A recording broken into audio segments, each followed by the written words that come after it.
Hello, আসসালামু আলাইকুম সবাইকে। আশা করছি তোমরা সবাই ভালো আছো। আমি অনেক ভালো আছি। Welcome to our verified Facebook page dream story.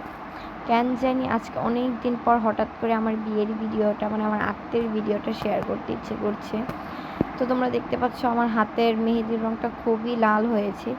আমি যদিও কোনো কী যেন করতে হয় না ওইগুলো করিনি, তারপরেও রঙটা অনেক লাল হয়েছে। এই তো আমি পার্লারে সাজার জন্য বসেছিলাম, কিছু স্ন্যাপ নিলাম, তারপর আর কোনো সেরকমভাবে ভিডিও করা হয়নি, যেহেতু আমার আক্তের দিন আমার সেন্টারেই বিয়ে হয়েছে।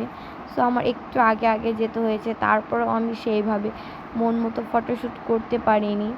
আমার ভেন্যুটা ছিল চাষার থেকে একটু দূরে মেলাফুড ভিলেজে, তোমরা নারায়ণগঞ্জে সবাই চিনবে। তারপরেই তো আমার হাজব্যান্ডও চলে আসলো।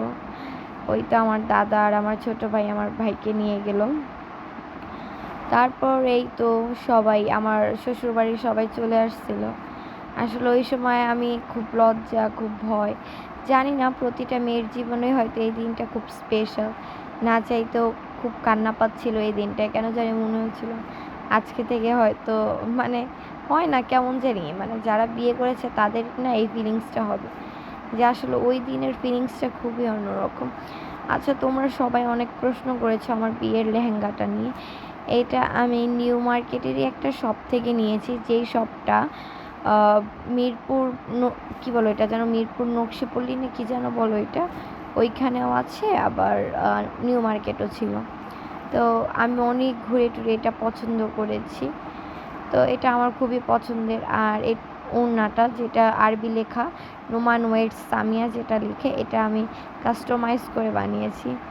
এই তো আমার হাজব্যান্ড প্রথম আমার মুখ দেখলো। তারপরেই তো ওই দিন যেহেতু আমার বিয়ে ছিল, সবাই এসেছিল, ওইভাবে তেমন কোনো ভিডিও আসলে নেওয়া হয়নি। তারপরে আমি যতটুকু পেয়েছি আমার কাজিনদেরকে নিয়ে রেখেছি যেন আমি কিছু একটা শেয়ার করতে পারি। তো এই তো ওই দিন খুব ফটোশ্যুট হচ্ছিল। আমার সিঙ্গেল ছবির চেয়ে আমার আর আমার হাজব্যান্ডের অনেক ছবি তোলা হয়েছিল।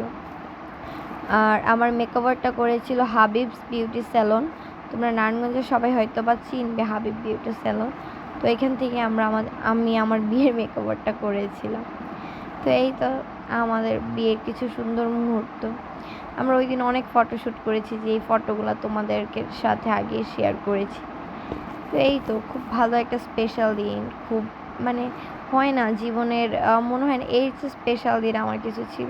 আমাদের ছবিগুলো অনেক রিটেক নিয়ে তুলতে হয়েছে, বিকজ ও ছটফট করছিল, আমি ছটফট করছিলাম। আসলে খুব শাই ফিল হয় ওই দিন সবার সামনে ছবি তোলার জন্য। তারপরেও একটা পারফেক্ট ছবির জন্য আমরা সবাই অনেক কষ্ট করেছি। তারপর যেহেতু আমি ওই দিন আমার শ্বশুরবাড়ি যাইনি, আমার বাড়ি আমি চলে আসছিলাম। এটা সেই একটা ক্লিপ। তো সবাই ভালো থাকবে, আমার জন্য দোয়া করবে, শুধু আমার না আমাদের জন্য দোয়া করবে। তো এই তো আজকের মতো এই পর্যন্ত, সবাই ভালো থাকবে। আল্লাহ হাফেজ।